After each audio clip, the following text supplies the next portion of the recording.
noches. Mi nombre es Hernández Godínez Carlitzel, del grupo 16 de la práctica de clínica de enfermería fundamental. El día de hoy estaríamos explicando un tarjetero que contiene escalas y herramientas de valoración. Pero antes de empezar de explicarlas y empezar a desglosar cada una de ellas, quiero dar una pequeña introducción de qué son las escalas de valoración.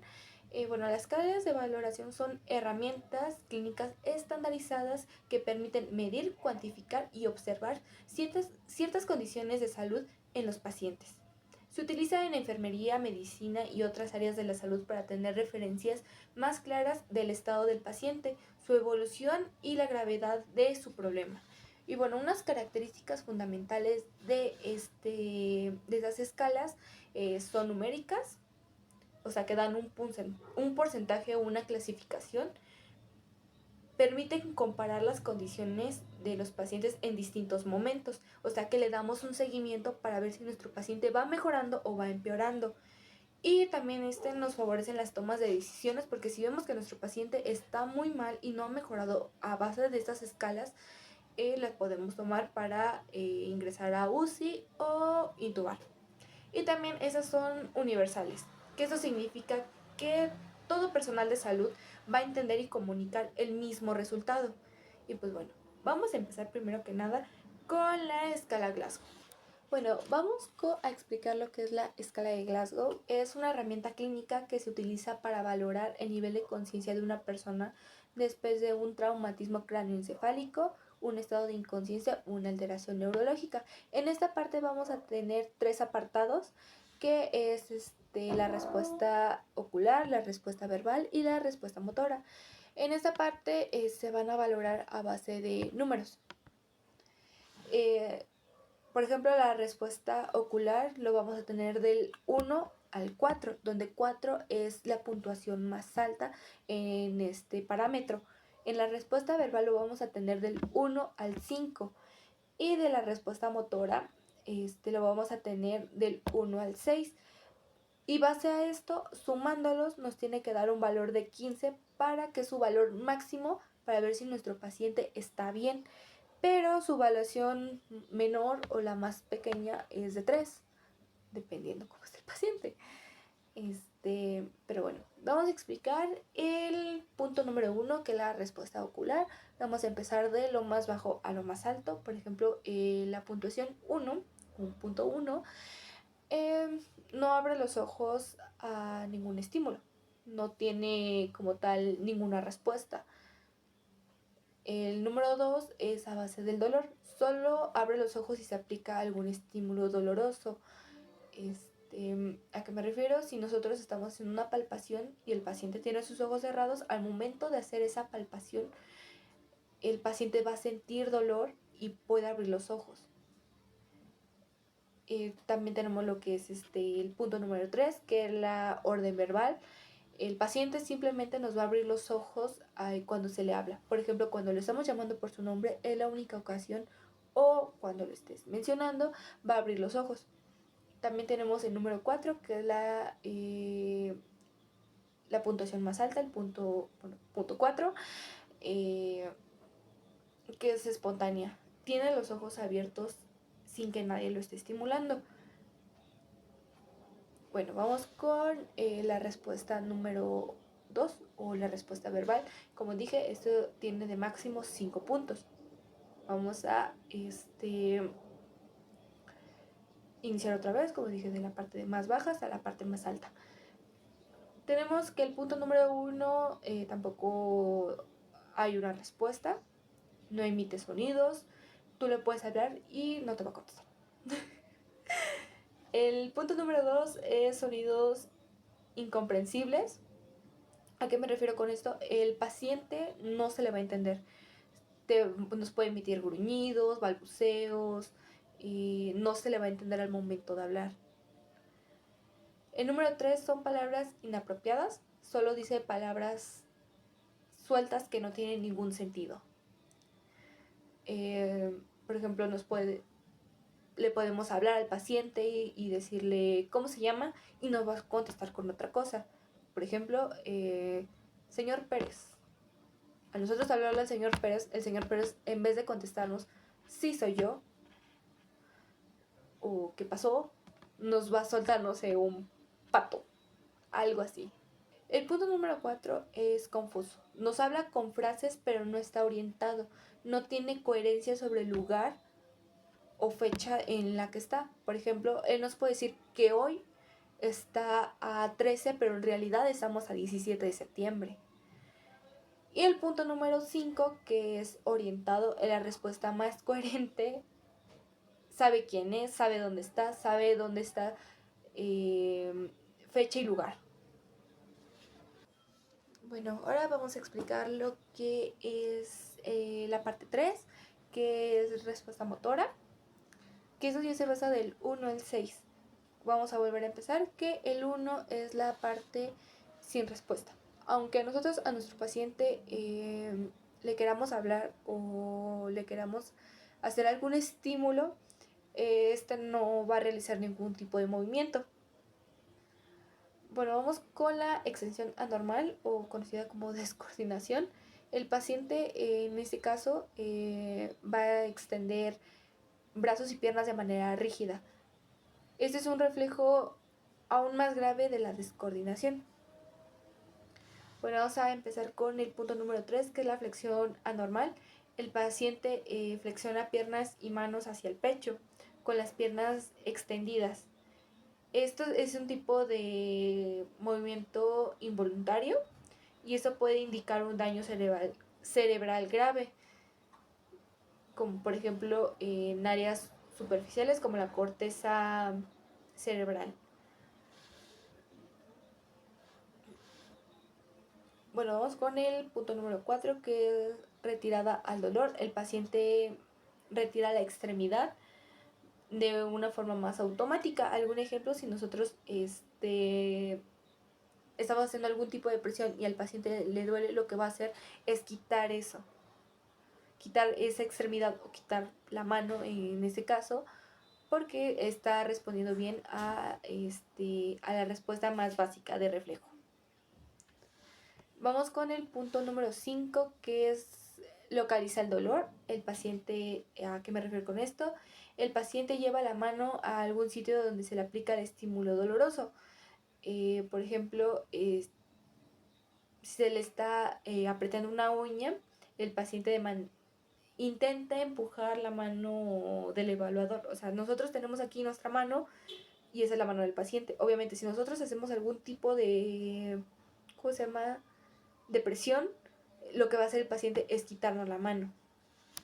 Esto indica que todavía hay una buena conexión cerebral, que todavía puede reconocer lo que es el dolor.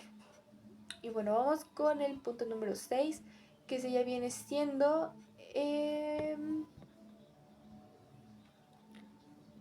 la orden verbal. ¿A qué me refiero con esto?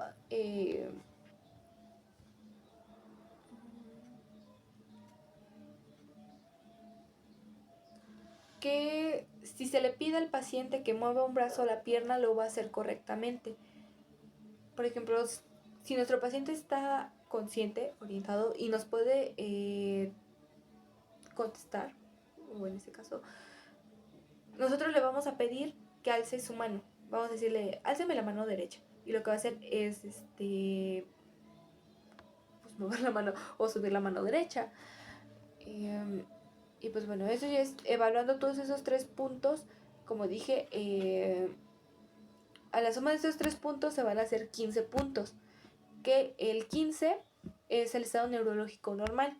De 13 a 15 es una lesión leve. De 9 a 12 la lesión es moderada y menos de 8 es una lesión grave. En este caso, para la hoja de enfermería, o lo que yo sé en la hoja de enfermería, es que si nuestro paciente no tiene ningún tipo de estímulo, ya sea ocular, verbal o motora, en nuestra hoja de enfermería no le vamos a poner 0, le vamos a poner 3, ya que estamos aquí evaluando un solo punto.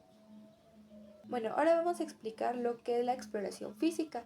La exploración física es una parte fundamental del proceso de enfermería y exploración médica, que se refiere a un conjunto de técnicas y maniobras del personal de salud que utiliza para recoger información objetiva sobre el estado del cuerpo del paciente con el fin de detectar problemas de salud, confirmar diagnósticos y planificar cuidados. En esta parte se va a dividir en 4 partes, que ya viene siendo la inspección, la palpación, percusión y auscultación. Esto se realiza de forma sistemática y ordenada. Normalmente es de cabeza a pies.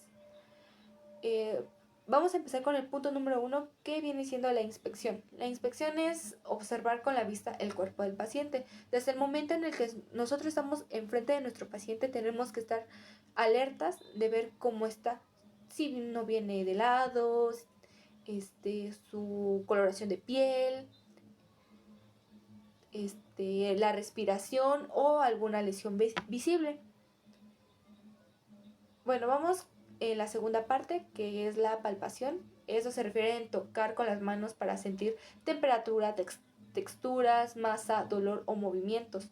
Por ejemplo, podemos palpar abdomen para sentir órganos o verificar la parte de donde duele.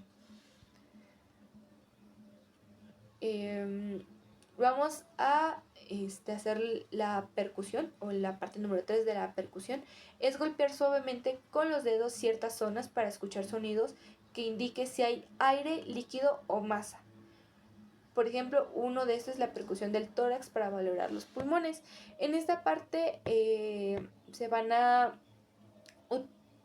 utilizan 3 sonidos, o se escuchan 3 sonidos, que ese ya viene siendo el mate, el timpánico y resonante. El mate suena apagado, plano, sin respuesta. Es como al momento, por ejemplo, tenemos un huesito y con estos 2 dedos y aquí se escucha. Si lo haces así, suena como duro. En esta puede indicar presencia de estructuras sólidas o con poco aire.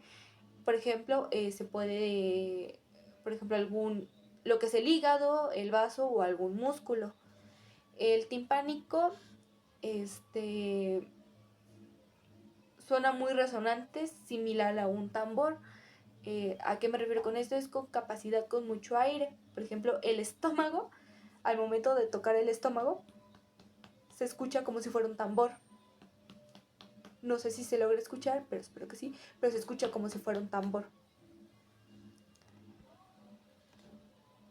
Y bueno, vamos con la parte 3, que es el resonante. Y suena claro, hueco, pero no tan intenso como el timpánico, que eso nos indica un tejido con aire normal. Eso se puede hacer con algún ejemplo de los pulmones. Al momento en el que nosotros estamos palpando la espalda, en este caso no tengo ayudante, pero suena como algo más claro. Y bueno, vamos ahora sí con la última parte, que esto ya viene siendo la auscultación. Esto con ayuda del estetoscopio, eso podemos escuchar los sonidos del cuerpo, por ejemplo, ruidos cardíacos, respiratorios o intestinales. Bueno, empecemos con la parte 3, que viene siendo la valoración pupilar, que esta es una parte muy importante de la exploración neurológica, porque nos da información sobre el estado del sistema nervioso y del cerebro. Y bueno, ¿qué vamos a evaluar aquí en esta parte? Que es el tamaño de la pupila. El tamaño de la pupila normalmente es de 3 a 5 milímetros aproximadamente. La forma de la pupila debe ser redonda y simétrica. En la simetría ambas pupilas deben de ser iguales, deben de ser de igual tamaño. La reactividad a la luz, eso se ve mediante la iluminación. Nosotros si pasamos una linterna en los ojos, lo que va a hacer es que la pupila se contrae, se hacen pequeñas. Frente a la luz, que eso se le conoce como respuesta fotomotora. Y eso se evalúa directamente sobre el ojo y viceversa. En ambos ojos se tiene que realizar esto. La reacción de la acomodación. ¿A qué me refiero con esto? Que al momento de mirar un objeto cercano la pupila se contrae. Esto lo hace para poder visualizar de mejor manera. Y al mirar un objeto lejano la pupila se dilata. Eso lo hace para que pueda tener mejor visualización sobre el objeto. Bueno, ahora viendo sus alteraciones, la miosis son pupiladas pequeñas. Se puede indicar un efecto de drogas o daño póntico. La midriasis son pupilas dilatadas, signo de daño cerebral o uso de ciertos medicamentos. La anisocoria son pupilas desiguales. Puede ser normal en algunas personas o indicar una lesión cerebral. Y no reactivas son pupilas que no responden a la luz. Eso ya viene siendo parte de una emergencia neurológica. Bueno, seguimos lo que vienen siendo los signos vitales. Los signos vitales son medidas básicas que nos indican un estado general de la salud de la persona y la función de los órganos principales, que ya viene siendo corazón, pulmón, cerebro, y se consideran vitales porque son cambios anormales que nos indican problemas graves. Punto número 1, vamos a empezar con la frecuencia cardíaca o el pulso, que mide cuántas veces late el corazón por minuto. Su valor normal en adultos viene siendo de 60 a 100 latidos por minuto. Se puede tomar en la muñeca, que ya viene siendo de la radical, del cuello, que ya viene siendo de la arteria carótida, o del pecho, directamente en el corazón. Y valores altos nos puede indicar lo que es una taquicardia, o bajos una bradicardia. La frecuencia respiratoria o respiraciones se mide de cuántas veces una persona respira por minuto. En valores normales en adultos es de 12 a 20 respiraciones por minuto. Esto se logra observando el movimiento del pecho o del abdomen. Y valores altos se considera como taquipnea y bajos de brapnea. Como dato curioso, no hay que decirle a la persona a la que se le está valorando, al paciente en este caso, que se le va a tomar la frecuencia respiratoria. ¿Por qué? Porque en el momento en el que nosotros lo decimos, la respiración cambia, se hacen como conscientes y la empiezan a maniobrar ellos mismos, ya no viene siendo de parte natural. La temperatura corporal o la temperatura indica el calor del cuerpo, reflejado del metabolismo y la regulación térmica. Normalmente su valor normal es alrededor de 36.5 a 37.5. En valores altos se le conoce como fiebre. En valores bajos se les conoce como hipotermia. Y eso se mide base a un termómetro, ya sea oral, axilar, rectal o timpánico. Actualmente en varios hospitales lo que ya viene siendo el termómetro de mercurio ya no se utiliza. Actualmente se ocupan ya como más digitalizados para ver la temperatura del cuerpo, aunque la de mercurio viene siendo un poquito más exacta. La presión arterial o la tensión y la presión arterial vienen siendo cosas muy diferentes. En este caso vería siendo lo que es la tensión arterial.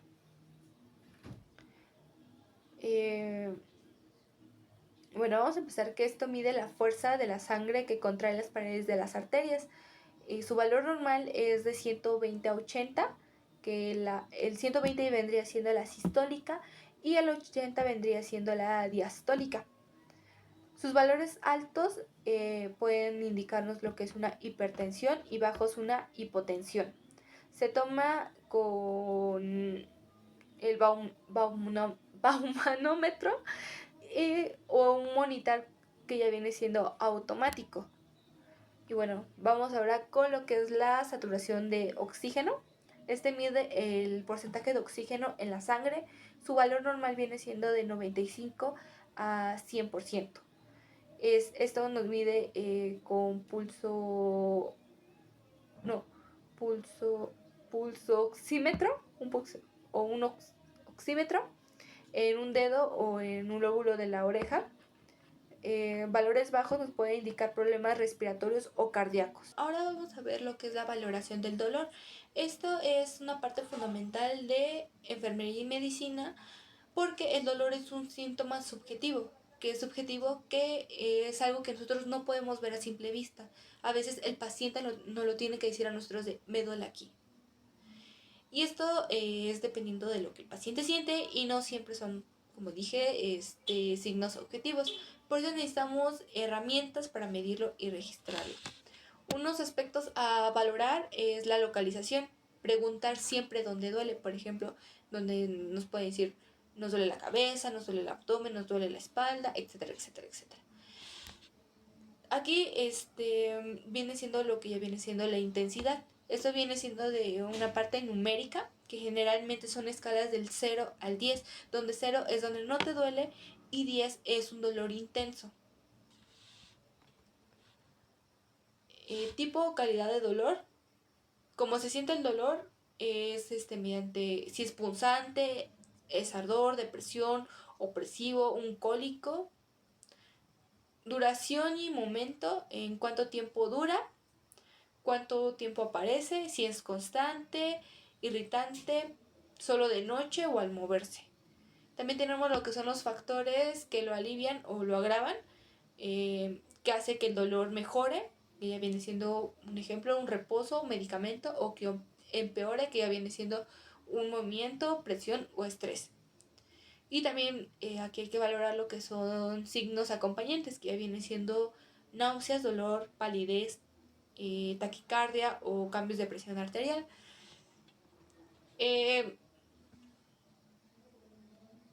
Honestamente, hay diferentes escalas que se pueden o herramientas que se usan para medir el dolor. Número 1, tenemos lo que es la escala numérica,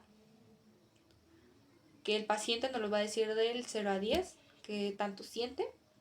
También tenemos la escala de visual analógica, que ya viene siendo la escala de EVA. También tenemos lo que viene siendo la escala visual o de Brown Park, que eso ya viene siendo escalas de caritas para los niños o pacientes con dificultad de comunicación, que esto se basa en dibujar caritas felices o tristes según el signo de dolor. Bueno, ahora lo que tenemos aquí es la somatimetría, que es la medición del cuerpo humano para observar información sobre el estado físico, crecimiento y composición corporal de una persona. Es muy usada en medicina, en nutrición, antropología y enfermería. Y bueno, aquí que vamos a medir lo que ya viene siendo talla o estatura, peso, parámetros corporales, pliegues cutáneos y índices derivados. Aquí como tal no hay una escala que lo diga, pero sí tenemos varias. Por ejemplo, tenemos el índice de masa corporal, que también ahí nos indica la talla y el peso y el cuánto debería de ser para considerarse normal, en sobrepeso o grados de obesidad. Pero bueno, vamos a empezar primero que nada con lo que es la talla y la estructura. Eso nos mide lo que es la altura de la persona de pies a cabeza, que generalmente se mide en centímetros. Esto nos ayuda a permitir evaluar el crecimiento y proporciones corporales en adultos. Bueno, vamos a seguir con el peso, que es la masa total del cuerpo. Generalmente se mide en kilogramos. Se usa para calcular el índice de masa corporal y detectar sobrepeso o desnutrición. También tenemos lo que son los parámetros corporales, que ya viene siendo la circunferencia de distintas partes del cuerpo, por ejemplo lo que viene siendo la cintura, la cadera, el brazo y cabeza. Y eso nos permite evaluar la composición corporal y distribución de grasa. Por ejemplo, en el parámetro de la cintura estamos diciendo que para las mujeres un parámetro normal, que eso se basa en midiéndolo de base de lo que es la cintura, tiene que medir menos de 68 centímetros, y ya en un grado de obesidad de la cintura ya vendría siendo de 68. En hombres, su rango normal es de 82. En un grado de obesidad ya viene siendo 102 centímetros. Pliegues cutáneos se miden el grosor de la piel con un calibrador, en áreas específicas como el tríceps o el abdomen. Esto se hace con una tipo maquinita que parecen como unas pincitas, y esto es lo que nos ayuda a estimar la grasa corporal. Esto usualmente lo tienen los nutriólogos, y como digo, es como una tipo pincita que te agarra la grasita, y con eso ya podemos medir más o menos cuánta grasa hay. Y los índices derivados, que ya viene siendo el índice de masa corporal, que es el peso relativo o a la talla, la relación de cintura-cadera, que es un riesgo cardiovascular, y porcentaje de grasa a partir de los pliegues o biopedencia. Y pues bueno, la importancia, pues como lo dije, es evaluar el crecimiento y desarrollo en niños y adolescentes, detectar desnutrición o sobrepeso, planificar tratamiento nutricional o programas de ejercicio y monitorear cambios corporales en enfermedades crónicas o tratamientos médicos. Y bueno, vamos a ver lo que son las escalas de úlceras por presión. Las escalas de úlceras por presión tienen muchas derivaciones. En este caso vamos a ver lo que es la escala de Braden y la escala de Norton. Empezando por la escala de Braden, es una herramienta usada en enfermería para valorar el riesgo de un paciente de desarrollar úlceras por presión o UPP, también llamadas escaras o lesiones por presión. Y bueno, eso se compone de 6 categorías con una puntuación que van desde el 1 al 4. Es menos en fricción. Y el desplazamiento que va de 1 a 3. Entre más baja sea la puntuación, es mayor riesgo de desarrollar úlceras por presión. Bueno, vamos a primero ver lo que es la presión sensorial, que en se evalúa la capacidad del paciente de sentir y responder al dolor o molestia que puede causar presión. Ejemplo, si el paciente con alteraciones neurológicas tiene mayor riesgo. La humedad, como sabemos, la humedad es un gran factor para ayudarnos a hacer una úlcera por presión. Aquí lo que vamos a valorar es la frecuencia con la que la piel está expuesta a la humedad, lo que ya viene siendo sudor, orina o heces. Y como dije, la humedad constantemente debilita la piel y esto nos ayuda a aumentar su riesgo. Vamos con la actividad, que esto evalúa el grado de movilidad física, si el paciente está activo, camina o está en su cama. Entre menor actividad hay mayor riesgo de presión prolongada. Por eso a nuestros pacientes hay que estarlos cambiando de posición. Si están en cama, estarlos cambiando cada 2-3 horas para evitar una úlcera por presión. Tenemos lo que ya viene siendo la movilidad, que determina la capacidad de caminar y controlar la postura en la cama o sillas. En ese caso son pacientes inmóviles que no pueden aliviar la presión en úlceras vulnerables. Vamos con la nutrición. Esto vamos a valorar lo que es el estado nutricional de la ingesta calórica, proteína y vitaminas. De hecho, en ese caso, cuando nuestro paciente ya tiene úlceras por presión, se le recomienda tener una dieta con mayor proteína, ya que con esto nos puede ayudar o es una ayuda para poder regenerar la piel. En ese caso, la desnutrición lo que genera es una piel más frágil y propensa a lesiones. Y bueno, la fricción y desplazamiento. Se considera fuerzas extremas que pueden dañar la piel al mover al paciente o la camilla. Por ejemplo, si nosotros al momento de querer acomodar a nuestro paciente, si no tenemos ayuda, eso también nos puede ayudar a hacer una tipo fricción y eso nos puede provocar una úlcera. Y pues bueno, vamos a ver lo que es la interpretación del porcentaje total. Y eso sumando puntos. Un rango total es de 6 a 23. Vamos a empezar ahora con el más alto al más bajo. De 19 a 23 es un riesgo bajo. De 15 a 18 viene siendo un riesgo leve. De 13 a 14 es un riesgo moderado.